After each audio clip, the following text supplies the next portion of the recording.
పాలకుల నియోజకవర్గంలో ప్రజల సమస్యల పరిష్కారానికి ప్రత్యేక వెబ్సైట్ను జలవనరుల శాఖ మంత్రి నిమ్మల రామానాయుడు ప్రారంభించారు. ప్రజా సమస్యల పరిష్కారానికి వేదిక అనే వెబ్సైట్ను తీసుకువస్తున్నట్లుగా తెలిపారు. ఈ వేదిక వెబ్సైట్ ద్వారా ప్రజలు నమోదు చేసే సమస్యలను సంబంధిత శాఖలకు పంపించడం జరుగుతుందని తెలిపారు.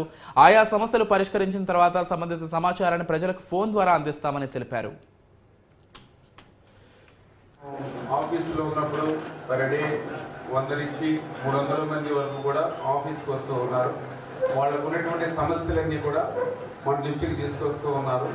మేము కూడా ఆ సమస్యని విని అక్కడే క్లియర్ చేయడానికి ప్రయత్నం చేస్తాను. ఇప్పుడు కూడా ఈరోజు 50% మన ఫోన్ కాల్ ద్వారా చాలా వరకు క్లియర్ అవుతాయి. ఇప్పుడు మన ఆఫీస్కి చాలా మంది ఇప్పుడు చెప్పారు ప్రాబ్లమ్స్ మీద వచ్చేవాళ్ళు.